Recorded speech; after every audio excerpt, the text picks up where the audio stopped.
Merhaba arkadaşlar, örgü kanalıma hoş geldiniz. Minik bebeklerimiz için kolay ve güzel tığ işi bir bebek takımı yaptım. Bakın bu şekilde çok güzel bir bebek şapkası var.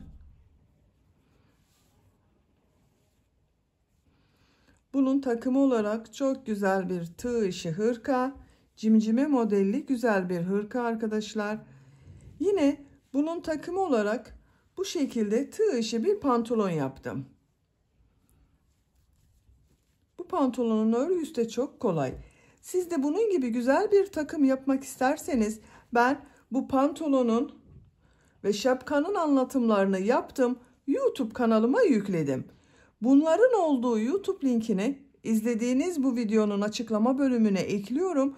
Siz o linklere tıklarsanız bunlar gibi güzel bir takım yapabilirsiniz. Veya Ece'nin Örgüleri YouTube kanalında şapka ve pantolon olarak arama yaparsanız kolayca bulabilirsiniz. Biz bugün bu kolay ve güzel tığ işi hırkayı yapacağız arkadaşlar. Ben bugün bu takımı bir kız bebek için yaptım pembe renk iplik ile. Ama siz aynı takımı farklı renkler kullanarak erkek bebekleriniz için de yapabilirsiniz. Ben bugün 6-12 aylık bebek ölçüsüne göre anlatıyorum. Ama siz bu takımı daha büyük veya daha küçük çocuklarınız için yapabilirsiniz. 0-1 yaş arası çocuklar için benimle aynı sayıda başlayabilirsiniz. Yakadan zincir yaparak başlıyoruz. Bu yaka arttırma sırasını 2 sıra önce bitirirseniz yeni doğan bebek için olur. 1 sıra önce bitirirseniz 3 aylık bebek için olur arkadaşlar. 6 aylık bebek için bu ölçüde yapabilirsiniz. 1-2 yaş arası çocuklar için yapmak istiyorsanız bu yaka arttırma sırasını benim yaptığımdan 1 sıra fazla yaparsanız 1-2 yaş arası çocuklarınız için olacaktır. Siz 2 yaşından büyük çocuklar için yapmak istiyorsanız bu yaka başlama sayısını yapacak olduğunuz çocuğun büyüklüğüne göre 8, 10, 12 zincir fazla yaparak her yaş çocuklarınız için yapabilirsiniz. Hırka örgüsünde iplik olarak ben bugün bu ipliği kullandım. 100 gram iplik üzerinde 330 metre var. 2 yumak bitmedi arkadaşlar. 2 yumaktan biraz kaldı. 2 adet ipliğe ihtiyacınız var. Ben bugün dediğim gibi pembe renk kullanarak bu hırka örgüsünü yaptım. Siz bu hırka örgüsünde istediğiniz marka bebek iplik ve renklerini kullanarak yapabilirsiniz. Her renk ile çok güzel oluyor. Tığ olarak 5 numara 3 milimetre tığ kullandım. Elimin sıklığına göre bu tığı kullandım. Yumuşak bir örgü elde ettim arkadaşlar. Sizin eliniz sıkıysa 3,5-4 milimetre tığları kullanırsanız daha güzel olur. Tığ işi örgülerde eliniz sıkıysa yaptığınız örgü hem sert olur hem de ölçü benim yaptığım ölçüden daha küçük olur. Hırka örgüsünün yakasında 3 tane düğme yaptım bakın. Ben bugün 3 düğme yapmayı tercih ettim. Siz isterseniz 4, 5, 6 düğme olarak yapabilirsiniz. Model çok kolay bakın. Herkesin yapabileceği kolay bir model. Açık olarak görelim. Bakın hırkanın görüntüsü bu şekilde, arka görüntüsü. Hırkanın ölçülerini videonun sonunda ölçerek gösteriyorum. Oraya bakabilirsiniz. Tekrar ölçerek zaman geçirmek istemiyorum. 6-12 aylık bebek için yaptık. İpliği tığ hazırlayalım. Hep birlikte bu kolay ve güzel tığ işi hırkanın örgüsüne başlayalım. Örgü kanalıma abone değilseniz abone olmayı unutmayın lütfen. Örgü kanalıma abone olmak ücretsiz. Örgü kanalıma ücretsiz abone olup orada bulunan zil şeklini dokunarak açık yaparsanız kanalıma video yüklediğim zaman ilk önce size bildirim gelir. Örgülerimden herkesten önce sizin haberiniz olur. İzlediğiniz videolarıma beğeni ve yorumlarınızı yaparsanız çok sevinirim arkadaşlar. Hepinize kolay gelsin. İyi çalışmalar.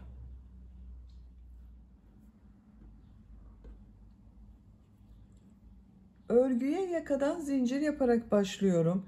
İlk ilmeği ben bu şekilde yapıyorum. Zincirleri yapmaya başlıyorum. Çok sıkı zincirler yapmıyorum. Bakın bu şekilde çok sıkı olmayan zincirler yapıyorum. 68 zincir yapalım. 68 zincir yaptım. Çok sıkı zincirler yapmadım. Bu 68 zincirin kaç santimetre olduğunu ölçüyorum. 28 santimetre zincir uzunluğu var. Benim elimin sıklığına göre 28 santimetre için 68 zincir yaptım arkadaşlar. Sizin eliniz sıkıysa daha fazla zincir yapmanız gerekebilir. 3 zincirde dönüş için yapıyorum. 1, 2, 3. Tığ üzerine iplik alıyorum. 3 ilmek atlıyorum. 1, 2, 3. Dördüncü ilmeğe trabzan yapıyorum.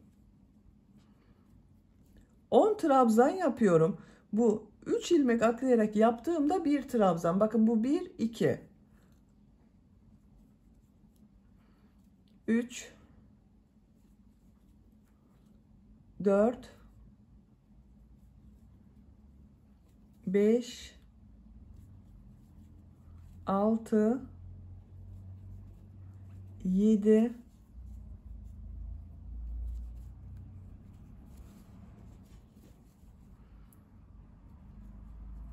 8,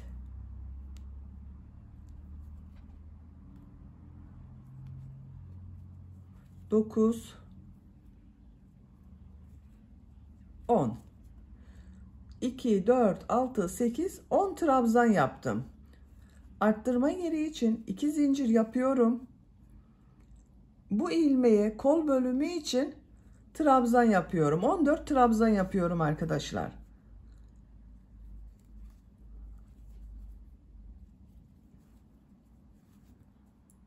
...14 trabzanı yapalım. Kol bölümü için 14 trabzan yaptım. 2, 4, 6, 8, 10, 12, 14. Arttırma yeri için 2 zincir yapıyorum. 20 trabzan yapıyorum.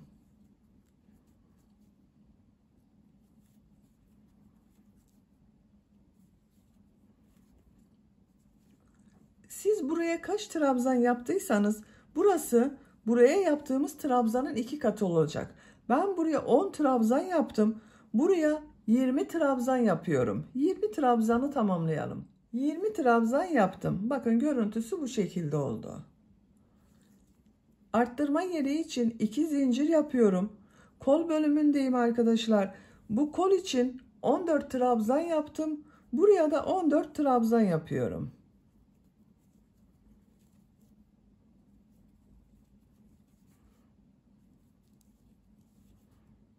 ...14 trabzanı tamamlayalım. Diğer kol bölümü için 14 trabzan yaptım. Arttırma yeri için 2 zincir yapıyorum. 10 trabzan yapıyorum.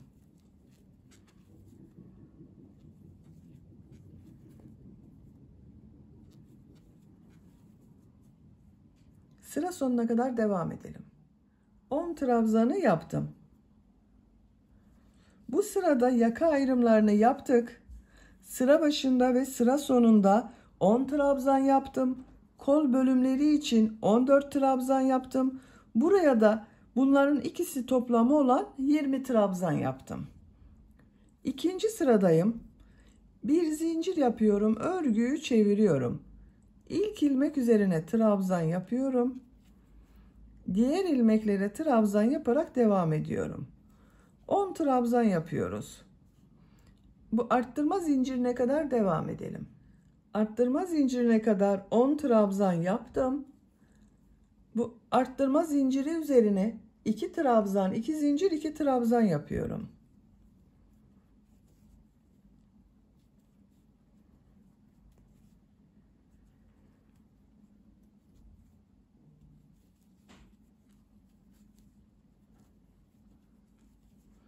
İki trabzan, 2 zincir, 2 trabzan yaptım. Kol bölümünde 14 trabzan yaptım arkadaşlar. 14 trabzan yapıyorum.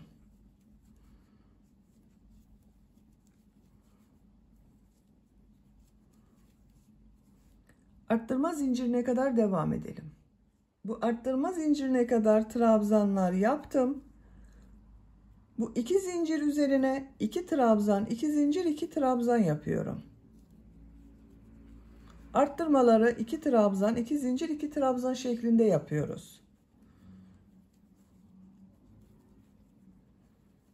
2 trabzan, 2 zincir, 2 trabzan yaptım.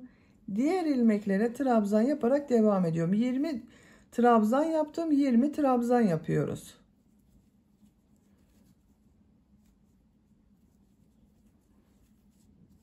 Buraya kadar devam edelim. Arttırma zincirine kadar trabzanlar yaptım. Buraya 2 trabzan, 2 zincir, 2 trabzan yapıyorum.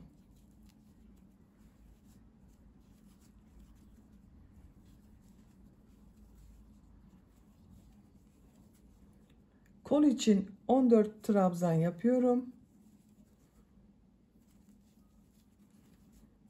Buraya kadar devam edelim. Buraya kadar trabzan yaptım. Arttırma yerine 2 trabzan, 2 zincir, 2 trabzan yapıyorum.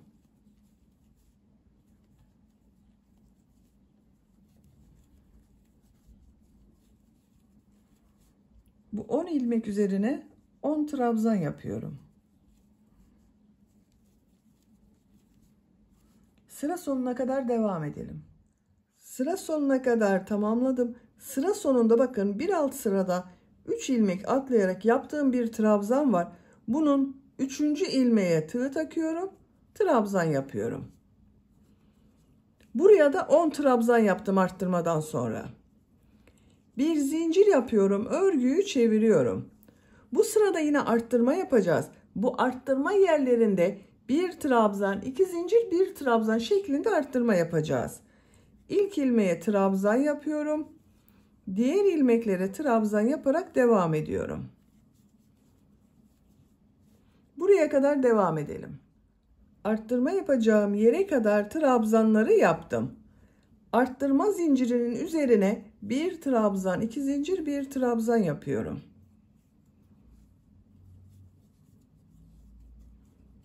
Diğer ilmeklere trabzan yaparak devam ediyorum. Arttırmayı bir trabzan, 2 zincir, bir trabzan şeklinde yaptım. Buraya kadar devam edelim. Arttırma yerine kadar trabzanları tamamladım. Buraya yine bir trabzan, 2 zincir, bir trabzan yapıyorum.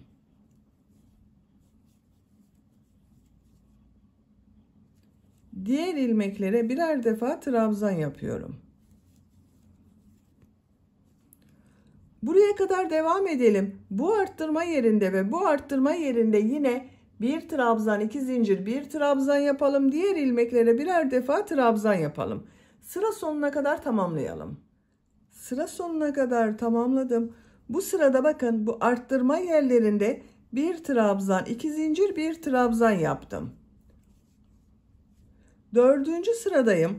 Bir zincir yapıyorum. Örgüyü çeviriyorum. Bu sırada arttırmaları 2 trabzan, 2 zincir, 2 trabzan şeklinde yapıyoruz. İlk ilmek üzerine trabzan yapıyorum. Diğer ilmeklere trabzan yaparak devam ediyorum. Arttırma yerine kadar devam edelim. Arttırma yapacağım yere kadar trabzanları yaptım. Arttırma zincirinin üzerine 2 trabzan, 2 zincir, 2 trabzan yapıyorum.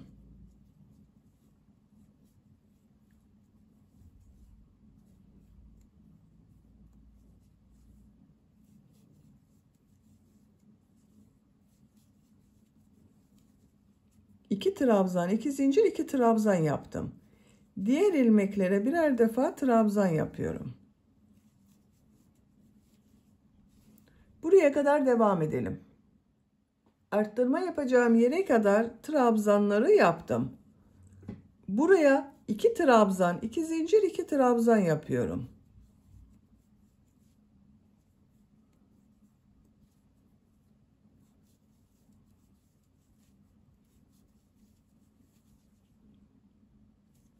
Diğer ilmeklere birer defa trabzan yapıyorum.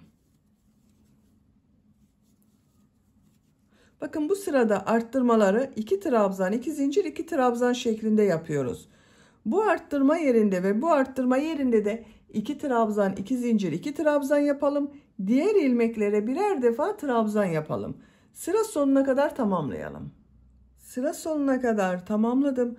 Bakın arttırma yerlerinde 2 trabzan, 2 zincir, 2 trabzan yaptım. Diğer ilmeklere birer defa trabzan yaptım. 4. sırayı bitirdik. Yakanın görüntüsü bu şekilde oldu.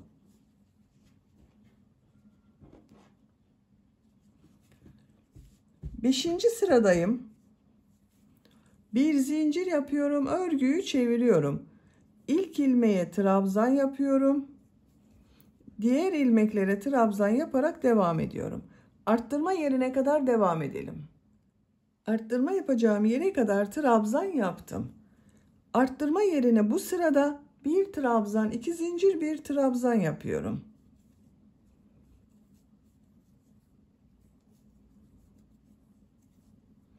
Diğer ilmeklere trabzan yaparak devam ediyorum. Arttırmalar bu şekilde devam edecek arkadaşlar. Bir sırada bir trabzan, 2 zincir, bir trabzan şeklinde arttırma yapıyoruz. Bir sonraki sırada 2 trabzan, 2 zincir, 2 trabzan yapıyoruz. Bakın 5. sıradayım. Bir trabzan, 2 zincir, bir trabzan şeklinde arttırma yaptım. 6. sırada 2 trabzan, 2 zincir, 2 trabzan. 7. sırada bir trabzan, 2 zincir, bir trabzan. 8. sırada 2 trabzan, 2 zincir, 2 trabzan. 9. sırada yine bir trabzan, 2 zincir, bir trabzan şeklinde arttırmalar yapacağız. Yapacak olduğunuz çocuğun büyüklüğüne göre bu dönüşümlü olarak arttırmaları yaparak yakanın örgüsünü tamamlayalım. Roba örgüsünü arttırmalar yaparak 9 sıra tamamladım. Bir sırada 2 trabzan, 2 zincir, 2 trabzan yaptım.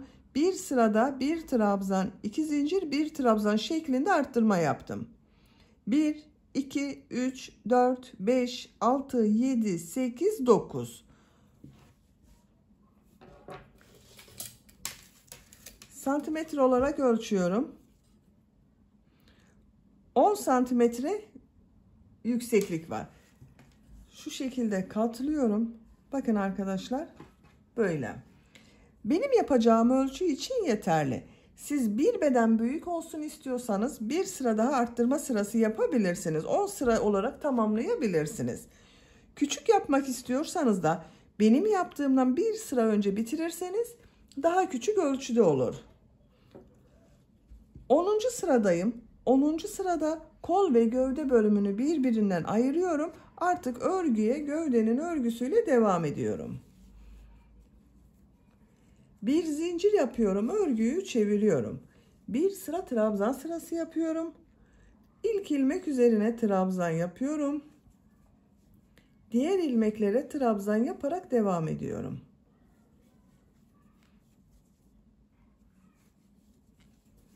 Buraya kadar devam edelim. Arttırma yapacağım yere kadar trabzanlar yaptım.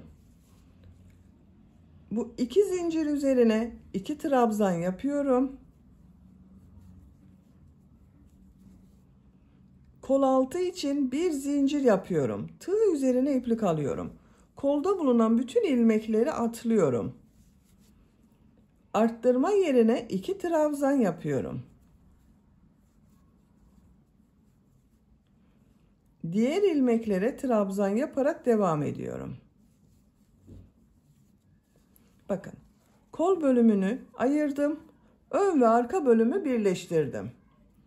Buraya kadar devam edelim. Arttırma zincirine kadar trabzanları yaptım. Buraya 2 trabzan yapıyorum. Kol altı için bir zincir yapıyorum. Tığ üzerine iplik alıyorum. Kolda bulunan bütün ilmekleri atlıyorum.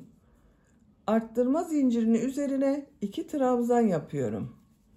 Bakın, diğer kolu da burada ayırdık. Diğer ilmeklere birer defa trabzan yapıyorum. Sıra sonuna kadar devam edelim. Sıra sonuna kadar tamamladım. Bu sırada bakın, kol ve gövde bölümünü birbirinden ayırdım. Ön ve arka bölümü birleştirdim. Artık örgü gövdenin örgüsüyle devam edecek. Bu sırada model yerleştirmeye başlıyorum. Bir zincir yapıyorum. Örgüyü çeviriyorum. İlk ilmeğe trabzan yapıyorum. Tığ üzerine iplik alıyorum. İkinci ilmeğe 2 trabzan yapıyorum.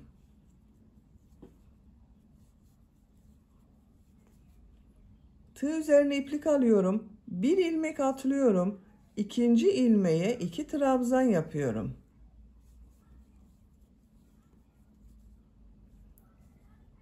Bir ilmek atlıyorum, 2 trabzan yapıyorum.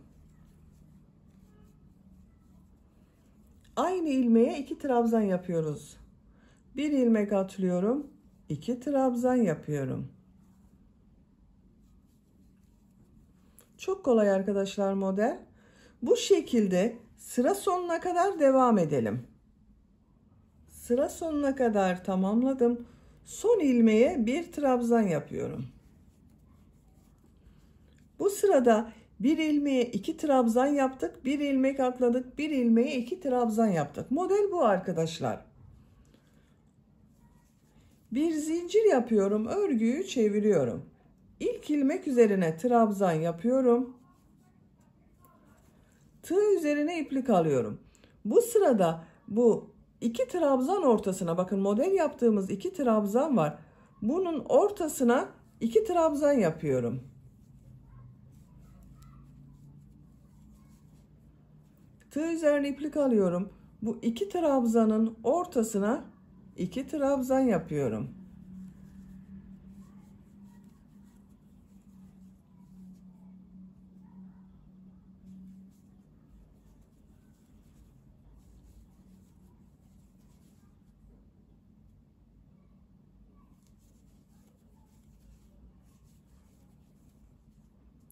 Sıra sonuna kadar devam edelim.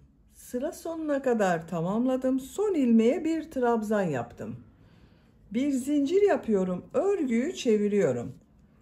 İlk ilmek üzerine trabzan yapıyorum. Sıra başında ve sıra sonunda bir trabzan yapıyoruz bakın. Yine bu 2 trabzanın ortasına 2 trabzan yapıyorum.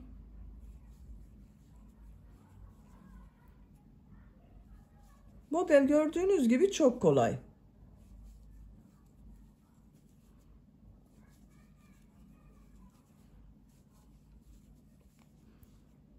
Bu şekilde devam edeceğiz arkadaşlar. Sıra sonuna kadar devam edelim. Bir zincir yapıp geriye dönelim. Modelleri tekrarlayarak örgüye devam edeceğiz.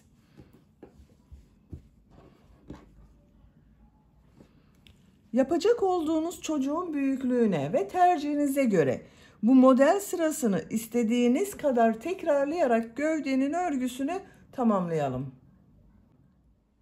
Gövde örgüsünü 18 model sırası olarak yaptım. 1, 2, 3, 4, 5, 6, 7, 8, 9, 10, 11, 12, 13, 14, 15, 16, 17, 18. Benim yapacağım ölçü için bu yükseklik yeterli. Santimetre olarak ölçüyorum. Kol altından yükseklik 18 santimetre yükseklik var. Ben bugün 6 aylık bebek için yapıyorum. Bu yükseklik yeterli arkadaşlar. Siz bu yüksekliği tercihinize göre 1-2 sıra eksik veya 1-2 sıra fazla yapabilirsiniz. Görüntüsüne bakalım. Bakın bu şekilde oldu.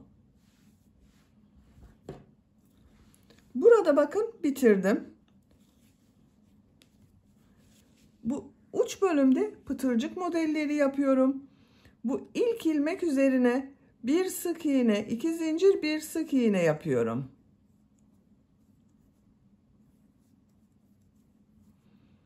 Bir ilmek atlıyorum. İkinci ilmeğe bir sık iğne, 2 zincir, bir sık iğne yapıyorum.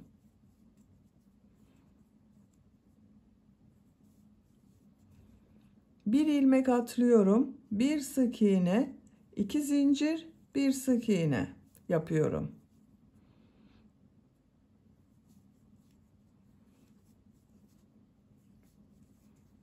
Bakın bu şekilde pıtırcık modelleri yapıyoruz. Sıra sonuna kadar devam edelim. Sıra sonuna kadar tamamladım. Bakın görüntüsü böyle oldu. Ön patlardayım. Ön patlarda da bu pıtırcık modellerine devam ediyorum. Bir ilmek atlıyorum. İkinci ilmeğe bir sık iğne, 2 zincir, bir sık iğne yapıyorum.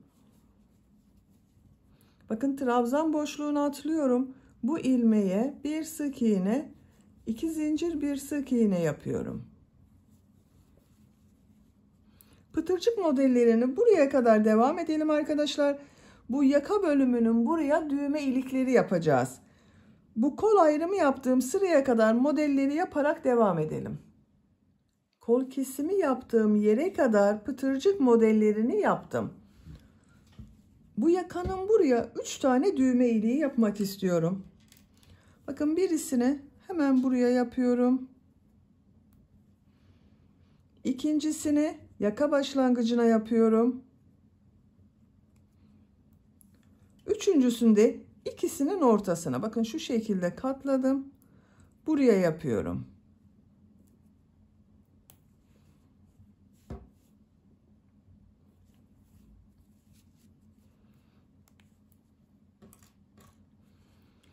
Trabzan sırasını atlıyorum. Bu ilmeğe bir sık iğne yapıyorum. Düğme iliği için 7 zincir yapıyorum.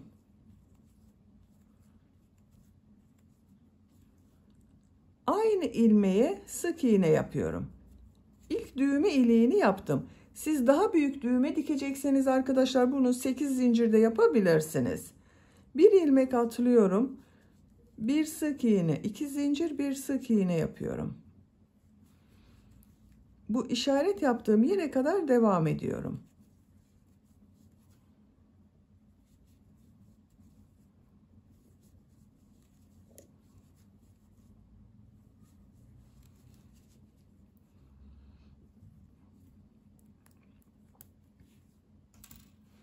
Bir, iki, üç pıtırcık modeli yaptım.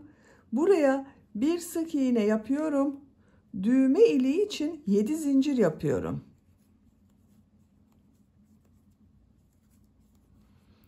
Aynı ilmeğe sık iğne yapıyorum.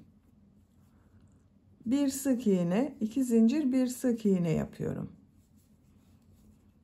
Bakın 2 düğme iliğini yaptım.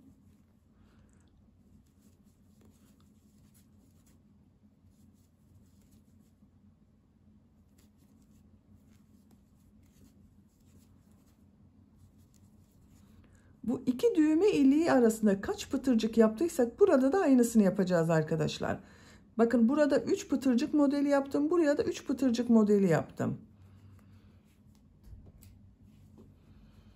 Bir ilmek atlıyorum. Bir sık iğne yapıyorum. Düğme iliği için 7 zincir yapıyorum.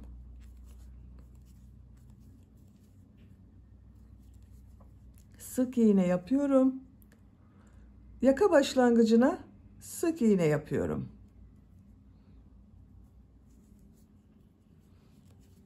Bakın 3 düğme iliğini yaptım. Siz tercihinize göre tamamını düğmeli yapabilirsiniz. Buralarda da 4-5 düğmeli olarak yapabilirsiniz. Yaka çevresinde sık iğne yaparak devam ediyorum. Her ilmek üzerine bir sık iğne yapıyorum.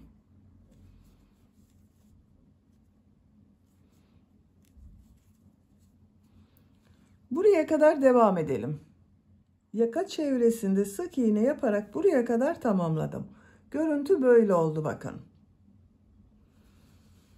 Burada da pıtırcık modelleri yapıyorum. Burada yaptığım gibi pıtırcık modelleri yapıyorum. Düğme iliği yapmıyoruz arkadaşlar. Bu ilmeğe bir sık iğne, 2 zincir, bir sık iğne yapıyorum. Bir ilmek atlıyorum. Bir sık iğne, 2 zincir, bir sık iğne yapıyorum. Bakın bu trabzan sırasına atlıyorum. Bir sık iğne, 2 zincir, bir sık iğne yapıyorum. Sıra sonuna kadar devam edelim. Sıra sonuna kadar modelleri yaptım. Bu ilmek ile ilmek kaydırma yaparak sırayı bitiriyorum. İpliği kesiyorum.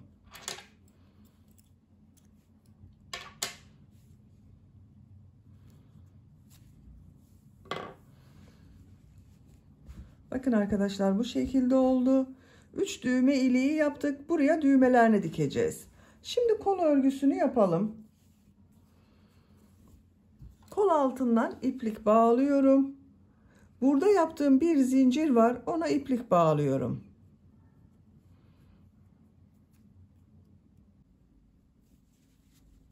Bu kol altındaki ilmekten bir ilmek yapıyorum.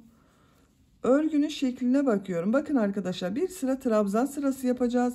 Bu son sırada yaptığımız sıranın devamı olacak. Bunu şu şekilde yaptım. Bakın örgünün gelişinden de belli. Bu şekilde trabzan yapıyorum. Onun için Örgüyü çeviriyorum. Tığ üzerine iplik alıyorum. Her ilmek üzerine trabzan yapıyorum. Şu bakın ilmek ucunda, iplik ucunda içinde tutuyorum. İlmek üzerine trabzan yapıyorum. Diğer ilmeklere trabzan yapıyorum. Her ilmek üzerine bir trabzan yapıyorum.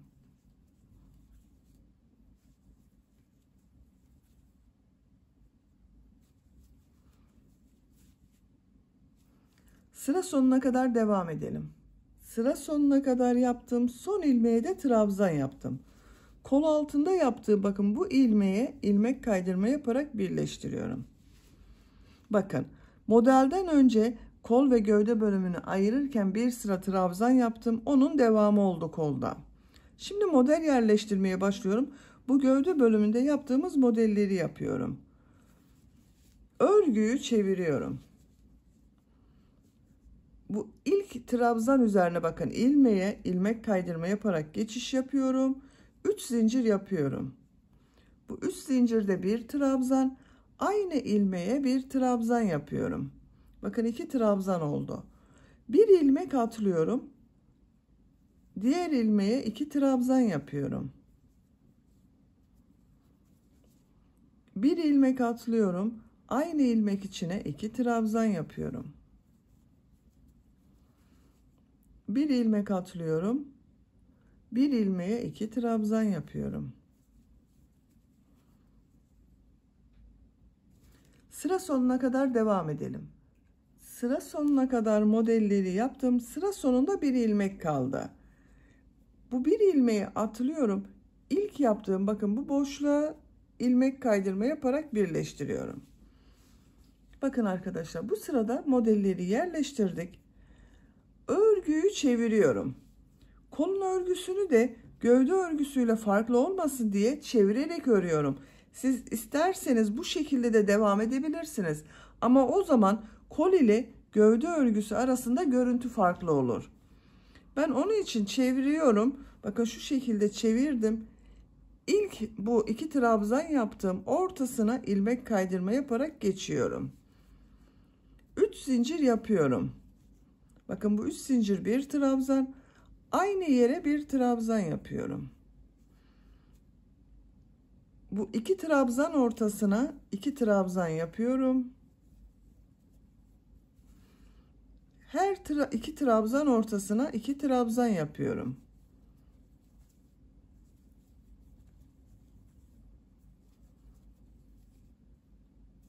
Sıra sonuna kadar devam edelim. Sıra sonuna kadar yaptım. Son modeli ilk model ile ilmek kaydırma yaparak birleştiriyorum. Örgüyü çeviriyorum. Bakın her sırada örgüyü çeviriyorum. Bu ilk modelin ortasına ilmek kaydırma yaparak geçiyorum. 3 zincir yapıyorum. Tığ üzerine iplik alıyorum. Bir trabzan yapıyorum. Diğer model ortasına 2 trabzan yapıyorum.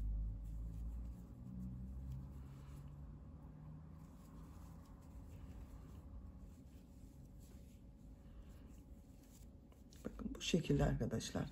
Gövdede yaptığımız modelin aynısı.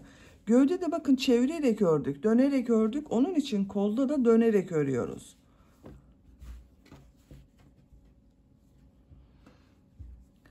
Kol örgüsünü yapacak olduğunuz çocuğun büyüklüğüne göre bu gövde sırasıyla da yapabilirsiniz. Bir sıra eksik de yapabilirsiniz. Tercihinize göre kol örgüsünün model sırasını tekrarlayarak tamamlayalım. Hırkanın kol örgüsünü yapacağım ölçüye göre tamamladım. 2, 4, 6, 8, 10, 12, 14, 16, 17 model sırası yaptım. Kol ucunda bakın bu şekilde bileklik çalışması yaptım. Gövde bölümünden bir sıra eksik yaptım model sırasına. Şöyle bakın. Siz isterseniz kolu bir sıra daha devam ederek gövde ile aynı sıra sayısı yapabilirsiniz. Diğer kol örgüsünde bakın model sırasını yaptım. Bu bileklik bölümüne kadar tamamladım. Burayı da 17 sıra yaptım. Bileklik bölümünü sizinle birlikte yapalım. Bileklik bölümünü sık iğne olarak bir sıra yapıyorum. sık iğneleri yaparken de arada kesmeler yapıyorum.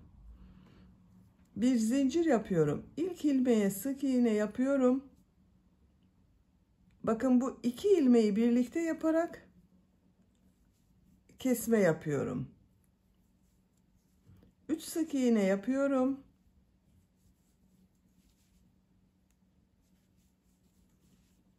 Bu iki ilmeği tek ilmek yapıyorum. Bakın kesme yapıyorum.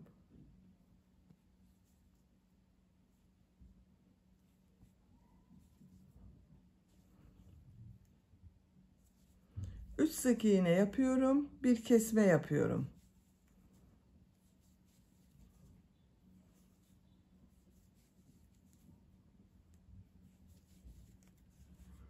Biraz dar olacak kolucu. Sıra sonuna kadar devam edelim. Sıra sonuna kadar tamamladım. İlmek kaydırma yaparak sırayı birleştiriyorum. Bakın bu sırada sık iğneler yaptık. 3 sık iğne bir kesme, 3 sık iğne bir kesme yaptım. Kolucu biraz dar oldu bakın.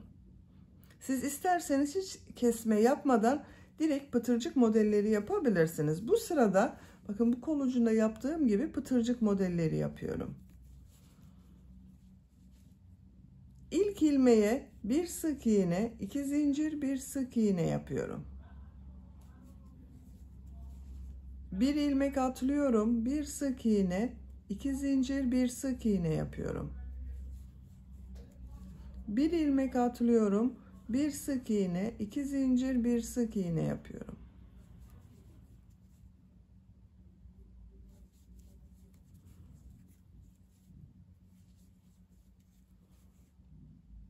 Sıra sonuna kadar devam edelim. Modelleri yaparak sıra sonuna kadar tamamladım. Son yaptığım modeli bu ilk ilmek ile ilmek kaydırma yaparak sırayı birleştiriyorum.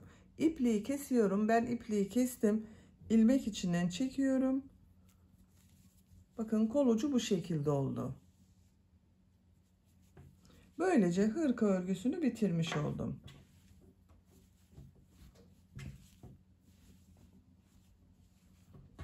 Bakın arkadaşlar, arka görüntüsü bu şekilde. Çok güzel oldu.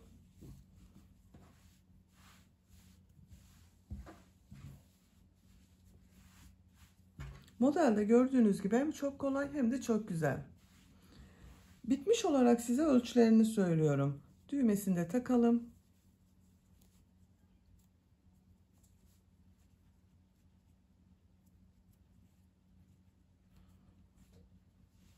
Bakın kol örgüleri de çok güzel oldu. Kol altının buradan gövde genişliğini ölçüyorum. 25 santimetre. Yüksekliğini ölçüyorum. Kol altından gövde yüksekliği 19 santimetre. Omuzdan yüksekliği ölçüyorum. 31 santimetre. Kol yüksekliğini ölçüyorum. 18 santimetre kol yüksekliği var. Ben bugün 6 aylık bir bebek için yaptım. Bu ölçü çok güzel oldu. Beni dinlediğiniz ve izlediğiniz için hepinize çok teşekkür ederim. Örgü kanalıma abone değilseniz abone olmayı unutmayın lütfen. Örgü kanalıma abone olmak ücretsiz. Örgü kanalıma ücretsiz abone olup orada bulunan zil şeklini dokunarak açık yaparsanız kanalıma video yüklediğim zaman ilk önce size bildirim gelir. Örgülerimden herkesten önce sizin haberiniz olur. İzlediğiniz videolarıma beğeni ve yorumlarınızı yaparsanız çok sevinirim arkadaşlar. Sizlerle yeni örgülerde görüşmek dileğiyle. Hoşça kalın, sevgiyle kalın.